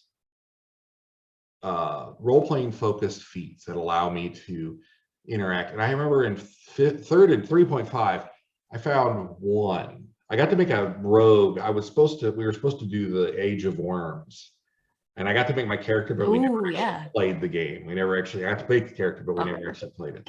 But I found one feat out of all those 3rd edition books that really made like a really cool, it was like a fast talker feat. Like he'd go and like talk circles around people.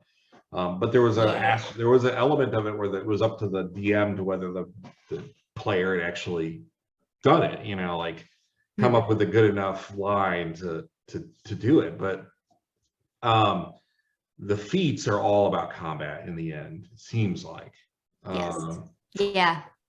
You know, there's whether it's healing based feats or turning undead more effectively, or you know, not getting hung up in difficult terrain or whatever. They're about building a combat character, which I'm with you. I almost, for my current campaign, said no feats.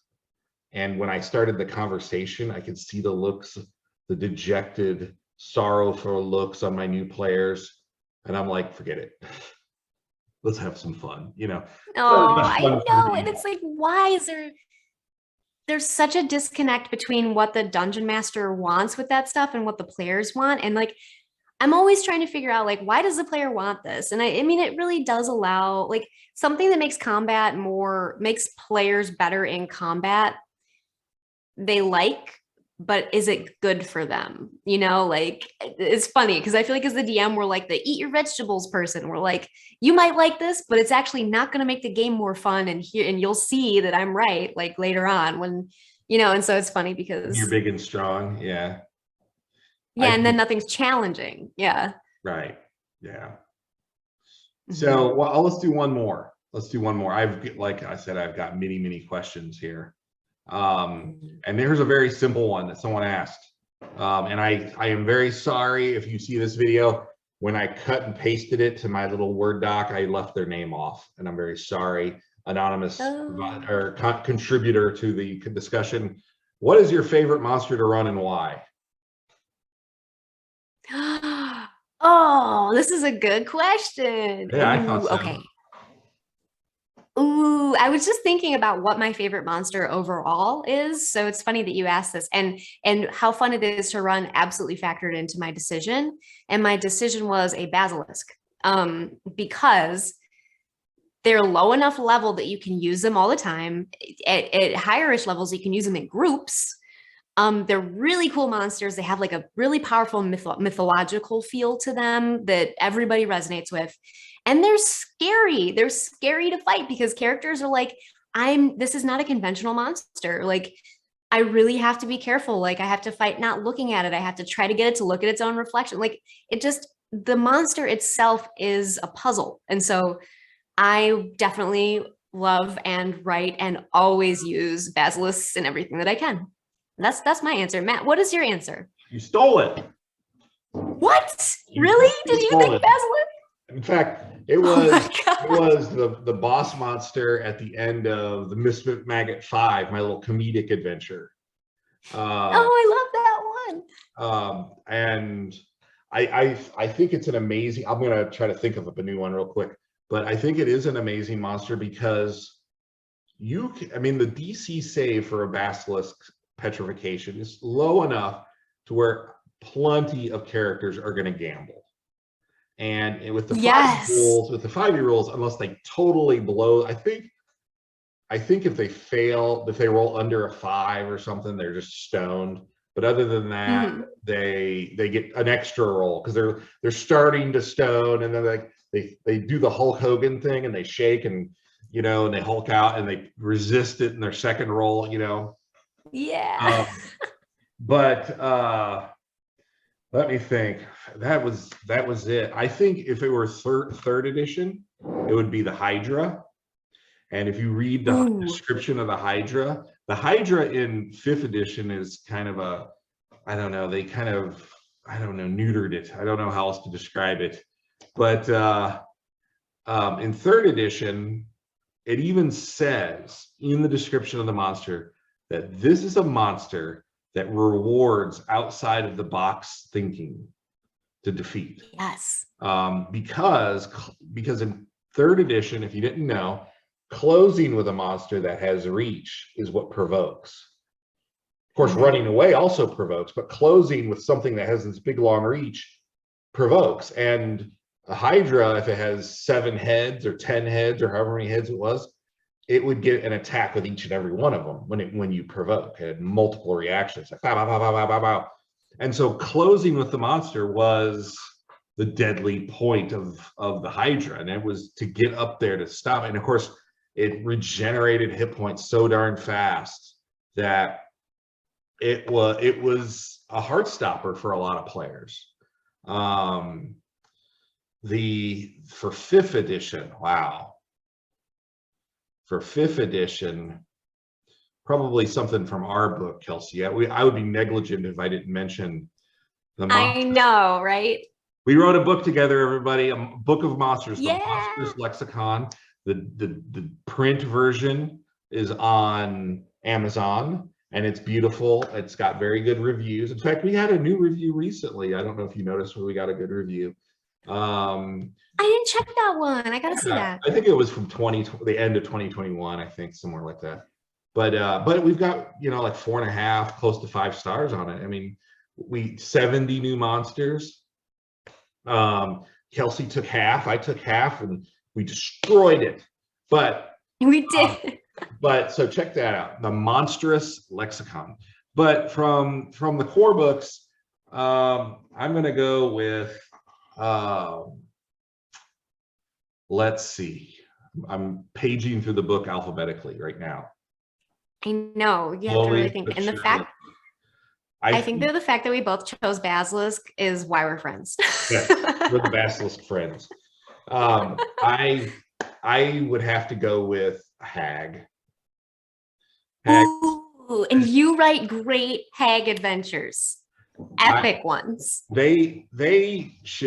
Hags are very smart, and they're almost always played as like something that's going to just throw at a party, like a good Hag adventure. The majority of the adventures should be just finding her and wading through all the traps and puzzles and monsters and enemies and little cohorts that she throws at you before you finally corner her in a way that she can't escape, because Hags are not very good in combat in general, but they're devious. So I like devious, like devils. I always prefer devils over demons, because devils have they're Shrek. They've got the layers of an onion. You peel them back, and there's all their plans. Oh, you just foiled this plan, but they have this one, and then they have this one. They have this backup plan, this backup plan. There's anything devious like that, I think, is a world of fun to run against players, because I think that so many of the adventures, and for good reason, because it has to cater to a wide variety, it has to cater to players that like role play and intrigue as much as it does to the murder hobos, you know, but canned printed adventures, they have to be just, you know, fairly straightforward. I mean, I think the most adventurous I've seen Wizards of the Coast go is maybe with the Tomb of Annihilation. Some of the traps and puzzles and stuff in that were pretty clever. Right. Yes. Yeah. So, I mean, I think that's where I would go. I would go with hags if I can't have basilisk. So there you go. Favorite monster to play and why. And hags are low enough level that you can use them for the low level party, and you can continue using them as the party goes up levels, because, you know, something with an 18, 20 intelligence should be able to weave plots and stuff regardless of how many hit points they have. So there you go. Yeah, and like the challenge is getting to her, not defeat. Like, you can swing a sword at a hag at 3rd level and kill her in a few rounds, but like, yeah, it's the whole scheme and the people she surrounds herself with and the traps and all that. Like, and yes. I think that's an excellent choice for a monster. Basilisk. I can't believe I stole your answer. That's so funny. That's okay. It is a really good answer. Plus, I think they're just cool looking. You know, they're just very cool looking. But yeah. So let's go ahead and wrap this up. So Kelsey, you can find Kelsey at the arcanelibrary.com. Is it thearcanelibrary.com? I own both domains, so they both go to my website. You went all in. I leveled it up. Yeah, I was like, you know what? I'm buying that other one. You're like the person back in the day when the World Wide Web first kind of exploded on the scene. A guy went through and just started buying domain names. He bought Madonna. He bought like all of these performers and stuff. And then if they wanted them, they had to pay. And he made bank on it. Just with that fourth, he thought of it. He was creative. He was very creative. That's right. I just bought a few domains and look at me now, you know, kind of thing. So, but yeah, so how else can they find you? Like, I know that you're on other social media platforms. Yeah, I mean, I'm definitely on all of them, because except TikTok, because I'm like, no, please. But I'm too old for that. I'm on Twitter. I don't use it a lot. I'm on Instagram. I use it way less than I should. Facebook, yes. I think that really I'm primarily on. I really just communicate mostly through my newsletter, and I do have a Discord. Anyone's welcome to join, but they just shoot me a message to join. It's just not open to the public, so that we can keep it, you know, so we can keep it copacetic. Message.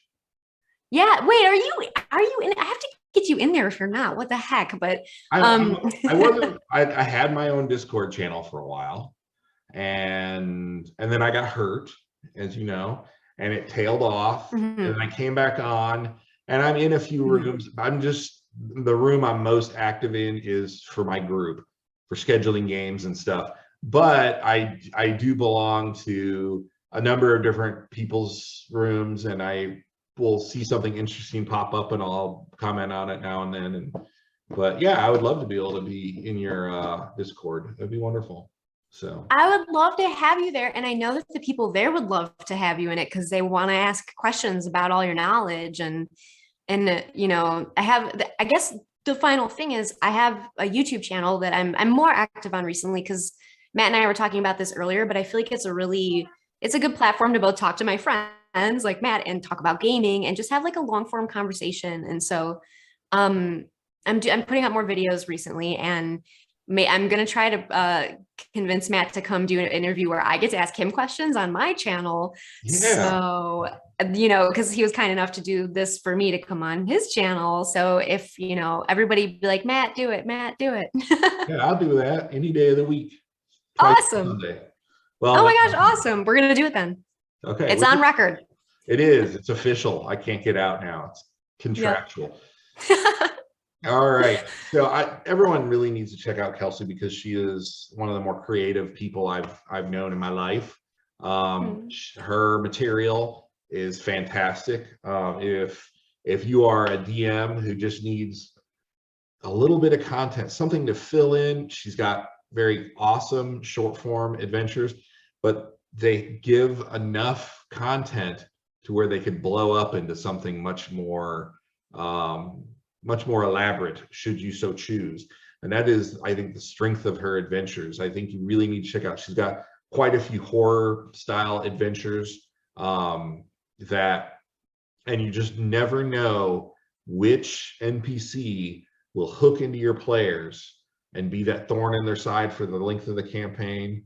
And what Kelsey does best is provide just enough information without being too wordy like me, without being overbearing. You're not. To make it your own and take it in the direction you need.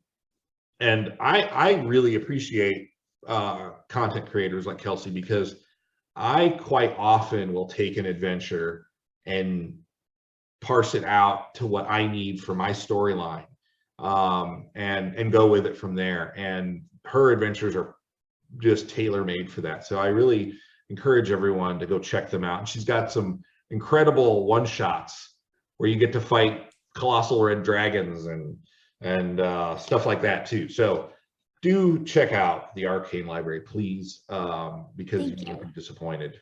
So, well, with that, that's all we have today. I hope you guys have enjoyed speaking with Kelsey, hearing her words of wisdom, because they are truly wise, far beyond her years. I only regret that we didn't get to share some of Jesse's art, and I just thought of that. But Jessie, fantastic artwork. She did the art. Well, maybe I should do it very fast. I can't not do this. I'm going to bring up the Monsters Lexicon really fast. But I got to minimize that. I got to kill that. And I got to open this. And I got to show off some of Jessie's art, because she's fun. That's my wife. She's like, we both have creative, artistic wives, so we're very lucky that they support us in all of our nerdery. Yes. So here we go. Here's Borg. This was from the Monsters Lexicon, which we wrote together. It's 70 monsters, but we wanted to do something a little different, where we would each of these characters would comment on the monsters as you would go through. So here's Rin, which is obviously the very lovely Kelsey here with her pet owl. Me. And yeah, I mean, it is, and as you can see, so Kelsey will comment here, or Rin will, I'm sorry. So as we fast forward, you can see under the Astrolago, both Rin and Borg have something to say about this little guy. But yeah, I think that she's got her creative family. I have my creative family, and it's wonderful to speak with you tonight. And I hope we get to speak again real soon, because it's been too long. And I hope we get to work together on something again soon. That'd be fun. We will. Yeah, it will happen. And we're gonna game together too, Matt. It's gonna happen. Yes. So absolutely. All right, with that, I just want to say happy gaming, everybody. I'm supposed to say something. I got yelled at by my friend Tanya to like, subscribe, and share or something like that. I'm really bad about it. In fact, she did this nice little video where she says, if you really like what we do, like, subscribe. And so all I've been doing is just pinning that little clip at the end of all my videos. So yeah, but you should do it and ring the bell, because that's the other thing that they say that you should do. But why would it's like not pushing the tabs down on like the lid of a soda when you get it at McDonald's. Like, why would you not push the button? Like, it's more fun to push the button. Exactly. See, Kelsey, you and I, yes. All right. We work well together. With that, I say thank you to the Arcane librarian here, Miss Kelsey, or Mrs. Kelsey Dionne. Thank you so much. And everybody, guys, take care. Mm-hmm. If you like what we do here on the channel, don't forget to like, comment, subscribe, and hit the bell, because it really helps us out.